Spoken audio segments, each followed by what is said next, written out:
గన్నవరం నియోజకవర్గం ఇక టీడీపీ అడ్డా కాదు, యార్లగడ్డ వెంకట్రావు అడ్డా అని నిరూపించగలుగుతారా? అలా అంటూ కరెక్ట్ కాదేమో అసలు. ఫస్ట్ మనం ఓకే, బేసిక్ గా పార్టీ ఫస్ట్ అండి. ఓకే, టీడీపీ జెండాలను ఎవరు పీకలేదు ఇక్కడ అనే 100%. అసలు తెలుగుదేశం పార్టీకి కోట ఇది. నేనే బెస్ట్ ఎగ్జాంపుల్. నేనే బెస్ట్ ఎగ్జాంపుల్. 2000 వంశీ మళ్ళీ మీ ప్రత్యర్థి అవుతారు, యాక్టివ్ అవ్వబోతున్నారు. ఇప్పుడు రాజకీయాల్లో మళ్ళీ యాక్టివ్. 2 సార్లు పోటీ చేసాం, మళ్ళీ 3వసారి ఏముంటది? పోటీ చేస్తాం, ఏముంటది దాంట్లో? అసలు నా మీద రమ్మంటే రాలా. మొన్న ఎన్నికల ముందు జగన్మోహన్ రెడ్డి గారు ఒక అభ్యర్థిని నమ్మంటే తర్వాత పార్టీ మారిపోయాడు. ఆయన గన్నవరం రోజు పోటీ చేయమంటే, ఇంకొక ఆయన పోటీ చేయమంటే ఆయన రానన్నాడు. మరి ఎందుకు ఆలోచన చేశారో నాకు తెలియదు, కానీ నేను బయటకు వచ్చినా నాకేం తెలుసు ఆ పార్టీ విషయాలు. కానీ ఈ తెలుగుదేశం కంచుకోట ఇది అభేద్యమైన కోటగా చేస్తాం. మధ్యలో ఒకసారి 89లో ఓడిపోయింది, తర్వాత ఇండిపెండెంట్ చేతిలో ఓడిపోయింది తప్ప మ్యాండేట్ ఇంకెప్పుడు ఓడిపోవాలి. డైరెక్ట్ అస్తం గుర్తు కానీ ఫ్యాన్ గుర్తు కానీ ఒకసారి ఓడిచ్చింది అస్తం గుర్తు, అది కూడా 1989లో. ఆ 89 రంగా గారి మర్డర్ జరగడం, అప్పుడు 89 ఎన్నికల్లో ఈ ఏరియాలో ఉండడం గన్నవరం. ఈ అన్నిటితో 600 ఓట్లు పార్టీ మరి గెలిచాడు తప్ప నేను సర్వశక్తులు ఒడ్డా, పాదయాత్ర చేసా, ప్రతి ఇంటికి వెళ్ళా, నేరుగా మనుషులను కలిసి నాకు ఓటేమని అభ్యర్థిస్తేనే నేను గెలవలేకపోయా వైసీపీలో. గతంలో గన్నవరం అంటే గుర్తుకొచ్చేది వల్లభనేని వంశీ. వల్లభనేని వంశీ పేరు చెబితే గన్నవరం గుర్తుకొచ్చింది. ఈ సింక్ మార్చేసి గన్నవరం అంటే యార్లగడ్డ వెంకట్రావు, యార్లగడ్డ వెంకట్రావు పేరు వింటే గన్నవరం గుర్తుకు. అది ఆల్రెడీ ప్రపంచవ్యాప్తంగా ఉందని నేను అనుకుంటున్నాను. అంతేనా? ఆల్రెడీ ఉంది. It's there I think. Okay, ఒక మరొక ప్రశ్న. నువ్వు గెలవలేవు అన్న చోట ఒక ఉప్పెనలా ఎగిసి గెలిచి చూపించారు. ఇది ఎలా ఉంది? ప్రౌడ్ ఫీల్ అవుతాం కదా. అసలు నా పిల్లలే చిన్న పిల్లలు గివప్ ఇవ్వద్దు డాడీ అన్నారు. గెలవలేవేంటి అంటే జగన్మోహన్ గెలిపిలేకపోయాడా? నేను ఎంత ఖర్చు పెట్టినా వాళ్ళ అమ్మగారిని కూడా గెలిపిలేకపోయాడా? పాపం ఆవిడతో గౌరవాధ్యక్షురాలు పదవికి నువ్వు 1,00,000 మంది ముందు రాజీనామా చేస్తావు. నువ్వు చేసిన తప్పులు, నువ్వు చేసిన సెల్ఫ్ గోల్స్ ఎన్ని? 24 మంది ఓడిపోతే 19 మంది ఇన్ఛార్జ్ని తీసేస్తావు నువ్వు. ఇవాళది 175 మంది 164 మంది ఓడిపోయారు. 80% తీయండి ఇవాళ 125 మంది అభ్యర్థుల్ని. నాకు అన్యాయం చేయలేదా? గాంధీపు 3 బొమ్మల సెంటర్కి వచ్చి చెప్పానండి. మొన్న విగ్రహాలు తీసే ఏర్పాటు విషయంలో కూడా కొంత రాజకీయం చేద్దాం చూశారు. 3 మాజీ ప్రధానులు కూడా నేను ముందే మాట్లాడు కాంగ్రెస్ లీడర్లతో. వాళ్ళ అంగీకారం చేసి మాణిక్ ఠాకూర్ ట్వీట్ చేసేది.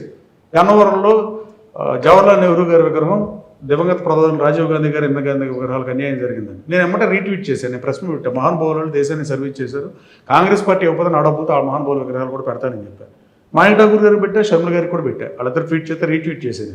రాత్రి 11:30 ట్వీట్ చేశారు. నేను 1 గంట దాకా రీట్వీట్ చేస్తా ఉన్నాను. నేను గన్నవరం ప్రజలు మంచి చేస్తాక రాజకీయాలకు వచ్చా, గన్నవరం ప్రజలు పెట్టిన భవిష్యత్తు బాగుచేస్తాకే వచ్చి వాళ్ళకి ఉద్యోగోపాధులు కల్పిస్తే వాళ్ళ కుటుంబాలు సెటిల్ అవుతాయి, గన్నవరం అభివృద్ధి చెందుతుంది తప్ప, పారిశ్రామికంగా అభివృద్ధి చెందే తప్ప, యువతకు ఉపాధి అవకాశాలు కల్పిస్తే తప్ప ఈ నియోజకవర్గానికి నేను శాసనసభ్యుడిగా పనిచేసిన ఉపయోగం లేదు. ఇది సాధిస్తేనే వాళ్ళు 135,552 మంది నాకు ఓటేసి రాష్ట్రంలో 9వ హైయెస్ట్ ఓట్లు నాకే వేశారు. అలాంటి సీట్లో పుచ్చలపల్లి సుందరయ్య గారు, కాకాని వెంకటరత్నం గారి స్థాయిలో పనిచేయలేకపోయినా నగుబాటు పనులు చేయని చెప్పి అలాగే పనిచేస్తున్నా. లోకేష్ బాబు సహకారంతో, ముఖ్యమంత్రి గారి సహకారంతో, పవన్ కళ్యాణ్ గారి సహకారంతో ఈ నియోజకవర్గాన్ని అభివృద్ధి పథకం ముందుకు తీసుకెళ్తా. ఇంకోటి మీరు అడిగిన దానికి వాళ్ళు జగన్మోహన్ రెడ్డి గారిని ఎప్పుడన్నా ప్రెస్ మీట్లో ఏదో ఒక జర్నలిస్ట్ని అడగమని ఒక్కళ్ళిద్దరిని అడిగాను. మీడియాకి చాలా తక్కువ ఉంటా, దూరంగా ఉన్నాను కానీ తక్కువ ఉంటా. కానీ మిమ్మల్ని మాత్రం దయచేసి ఒకే ఒక రిక్వెస్ట్ దండం పెట్టి అడుగుతున్నా. జగన్మోహన్ రెడ్డితో మీరు ఇంటర్వ్యూ చేస్తే, జగన్మోహన్ రెడ్డి గారిని మీరు ఇంటర్వ్యూ చేసినప్పుడు ఇలా ఎందుకు చేయాల్సి వచ్చింది? ఖచ్చితంగా ఇతగాడిని పోటీ చేయించినప్పుడు అతగాడినే తెచ్చుకోపోయావా? ఎన్నికల ముందే లోపాయికారి ఒప్పందం ఏమన్నా ఉందా? గెలిస్తే ఇటు వస్తాం అటు వస్తామని కొండమార్పిడిలాగా. పోనీ తీసుకొచ్చినప్పుడు యార్లగడ్డ వెంకట్రావుని అట గాలికి వదిలేయటం కరెక్టేనా? గాలికి వదిలేదు కదా, మీకు కేడీసీ బ్యాంక్ చైర్మన్ ఇచ్చారు కదా. నేను ఓడిపోగానే ఇచ్చాడు, అది కూడా తీసేశారు కదా. దేశంలో నెంబర్ 1 పెడితే ఎవరైనా తీస్తారు? నన్ను తప్ప 12 మందిని ఉంచాడు. అంటే నీ మాట వినపోతే అలాగా అంటే రాజీ పడాల్సిందేనా? రాజీ లేని పోరాటం చేసేటట్టు గన్నవరం నా నమ్మలం. గన్నవరం ప్రజలు నన్ను హక్కును చేర్చుకున్నారు. వాళ్ళ సొంతూరు బిడ్డలాగా. నా తల్లితో మీరు ఎందుకు రాజీ పడలేకపోయారంటే అతను చేసిన ప్రవర్తన. 175 కాన్స్టిట్యూన్సీలు ఎవరన్నా పోటీ చేసిన అభ్యర్థి ఇంటికి వెళ్ళి ఉన్నాడని అడుగుతూ మీరు చూశారు ఎప్పుడన్నా? మన తల్లిదండ్రులు మనం నేర్పించే సంస్కారాన్ని బట్టి, మన చదువు, మన టీచర్ని బట్టి మన సంస్కారం అవుతుంది. ఒక మనిషి ఇలాగే ఉండాలి, మనం అక్కడ డిసైడ్ చేస్తామండి. ఒకళ్ళు ఒక టైప్లో ఉంటారు. నేను ఇప్పుడు చెప్పా కదా, పెంగళ వెంకయ్య గారు ఈ దేశానికి జాతీయ పతాక రూపకర్తగా అన్యాయం జరిగింది. ఆయన జరగాల్సింది ఏముంది? ముఖ్యమంత్రి గారి దృష్టి తీసుకెళ్ళి శాసనసభలో కూడా మాడదాం అనుకుంటున్నాను. అలాగే పోగరాజు పట్టాభి సీతారావు గారు, ఐదేవర కాళేశ్వరరావు గారు, మొట్నూరు కృష్ణారావు గారు, ఇలాంటి నాయకులు లేని జిల్లా కాంగ్రెస్ పార్టీ అన్న పెన్నెన్ కోటేశ్వరరావు రెడ్డి అంటే ఇందాక చెప్పినట్టు అలాంటి జిల్లాలో ఇవాళ ఎలాంటి వాళ్ళు మాట్లాడుతున్నారు? కృష్ణా జిల్లా, నేను 2 జిల్లాల్లో ఎమ్మెల్యే నేను ఒక్కడే. నాకు డబల్ పని, ఇద్దరు కలెక్టర్లు, ఇద్దరు పోలీస్ కమిషనర్లతో, ఇద్దరు ఆర్డీఓలతో, ఇద్దరు డిఆర్ఓలతో, ఇద్దరు అన్ని రెండు డబల్ పని నాకు. ఆ రోజు ఇప్పుడున్న కృష్ణా జిల్లా 7 సీట్లలో 3 శాసనసభకు పోటీ చేసిన వాళ్ళ భాష ఎలా ఉంటుంది? నా కులం ఏంది ఏంటండి, ఏంటి ఈ భాష? ఈ భాష మీద చట్టం తేకపోతే తెలుగు భాష మృత భాష అయ్యే పరిస్థితి ఉంది. తెలుగు కోసం అందరూ పరిరక్షించాల్సిన అవసరం అందరి మీద ఉంది. చంద్రబాబు గారు 10 కోట్లు ఇచ్చాడు, 10 కోట్లు ఇవ్వడంతో సరిపోదు. రేపు వర్షాకాల సమావేశాల్లో దీని మీద మీడియా కూడా సభా సమరం అని హెడ్డింగ్ పెడుతుంది ఒక టీవీ. శాసనసభలో కొట్టుకోమనండి, అక్కడ కొట్టు చేస్తే ఓడిపోయినాడు గెలిచినాడు కొట్టుకుంటారు కాన్స్టిట్యున్సీలో. శాసనసభలో గెలిచి వచ్చిన వాళ్ళమే కూర్చుంటాం, అక్కడ కూడా సభా సమరం మీడియా హెడ్డింగ్లు పెడతాం. మీడియా తీరు మారాలంటే, అసెంబ్లీ తీరు మారాలంటే మీడియా తీరు కొంచెం మారాలండి దయచేసి. ఒకప్పుడు జర్నలిస్టులు మహానుభావులు పెద్ద పెద్ద జర్నలిస్టులు మారితే ప్రభుత్వాలే కూలిపోయినాయి. ఇవాళ ఆ పరిస్థితి ఉందంటారా? ఇందాక సోషల్ మీడియా గురించి చెబుతున్నారు, ఎవడు వ్యూ వాడు పెడతాడు, మనం ఏం చేస్తాడు దానికి? అది న్యూస్ కాదు, అది వ్యూస్. సచిన్ టెండూల్కర్ 99 ఉండగానే 100 కొట్టాడని వేస్తున్నారు, తర్వాత 99 దగ్గర అవుట్ అయితే అవుట్ అయిపోయాడని వేస్తున్నారు. మనం ఏం చేస్తాం? దాన్ని విట్నెస్ చేయటమే.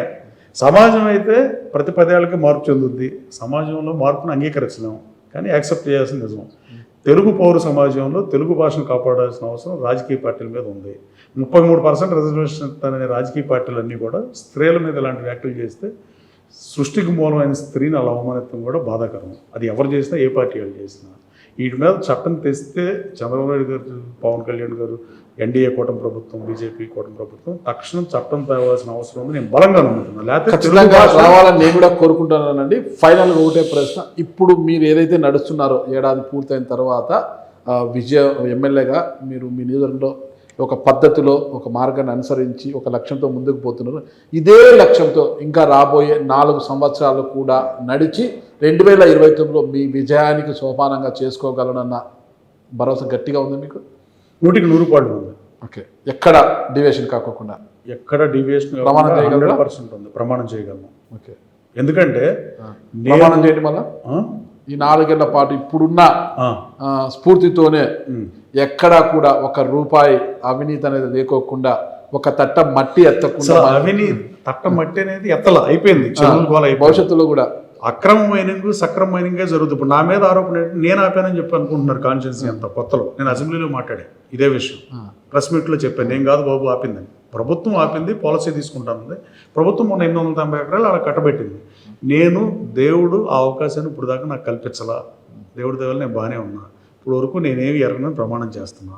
రాబోయే కాలంలో మీరు చెరువుల్లో మట్టి తట్ట ఎత్తే ప్రసక్తే లేదు. అది రైతులకి ఆ ఊరు ఉమ్మడాస్తే ఆ ఊళ్ళే తోలుకోవాలి. అది ఇక మైనింగ్ విషయం అంటారా, మరి ప్రభుత్వం ఎవరు కేటాయితుందో, ఎవరు తోలుకుంటారో, మెగా కంపెనీ అని వాళ్ళకి ఇచ్చారు మొన్న, ఎవరో బిఎస్ఆర్ అని, ఇంకా ఎవరో వాళ్ళందరూ చేసేదానికి. మైనింగ్ వాళ్ళు వచ్చినా అక్కడ లోకల్ ఎమ్మెల్యే కప్పం కట్టాలి, వాటికి దూరంగా ఉంటారా? నేను దూరంగా ఉన్నానంటే ఉంటారనే కదా అర్థం. ఇప్పుడు బియ్యం ఉడికినాయో ఉడకలేదు తెచ్చి చూస్తారా, అది మొత్తం తిని వాళ్ళ ఇంట్లో చెప్తాము, మనం చెప్పం కదండి. నేను ఏమన్నా చేసినా అవి నేను పెట్టిన దానికి సరిపోతాయా? ఇది కూడా అంత ఎక్కువ పెట్టారా? అలా ఏం కాదు. అంటే ఇప్పుడు డివి మ్యానర్లో కాఫీ తాగితే 200 అండి, టీ స్టాల్లో కాఫీ తాగితే 10 రూపాయలు. రాజకీయాల్లో రాకముందు డివి మ్యానర్లో 200 రూపాయలతో కాఫీ తాగి ఆయన టిప్ ఇస్తే ఆయన మనకి సెల్యూట్ పెడతాడు. రాజకీయాల్లోకి వచ్చినా మనం ఆయన ఇంటికి వెళ్ళి మనం సెల్యూట్ పెట్టాలి. కరెక్ట్. అది ఇష్టపడి రాజకీయాల్లోకి వచ్చాం, ఇష్టపడి ఎమ్మెల్యే పదవి వచ్చింది కాబట్టి నేను హైదరాబాద్లో ఉంటలే వెళ్ళి ఇక్కడ ఊళ్ళోనే ఉంటున్నా, రోజు అందుబాటులో ఉంటున్నా, పదవిని ఎంజాయ్ చేస్తున్నా. ఈ పదవి ద్వారా గన్నవరం ప్రజలకి సేవ చేసే అదృష్టం. అలాగే నేను మొన్న వరదలు వచ్చినప్పుడు నేను సొంత డబ్బు 2 కోట్ల రూపాయలతో భోజనాలు పెట్టానండి. ఈ నియోజకవర్గంలో మీరు చెప్పిన అతను ఓడిపోయిన తర్వాత మోటార్లు తీసుకెళ్ళిపోతే 1,35,00,000 రూపాయలతో నా సొంత నిధులు వెచ్చించి మోటార్లు ఇచ్చానండి నియోజకవర్గ రైతులకి. ఈ సింగనగర్లో వరదలకు నాకు సంబంధం లేకపోయినా ఇచ్చానండి. కంప్యూటర్లు లేవని చిన్న స్కూల్స్ వెళ్తే 27 మంది కంప్యూటర్లు ఇచ్చారు. కొన్ని ఆత్మసంతృప్తి కోసం చేస్తాం. సింగనగర్ నా కాన్స్టిట్యున్సీ కాదే, నాకేం వాళ్ళు ఓట్లు వేయరే. మా తాతగారు మా సొంతూరు పామూరు రిజర్వ్ కాన్స్టిట్యున్సీ. ఉయ్యూరులో ఇప్పటికీ నా వాటర్ ట్యాంకులు తిరుగుతుంది. నేను చదువుకున్న ఊరిలో నేను తీసేయలేదే. నేను గన్నవరం రాజకీయాల్లోకి వెళ్ళిపోయి 8 ఏళ్ళు అయిపోయింది, డబ్బులు దండకెందుకని.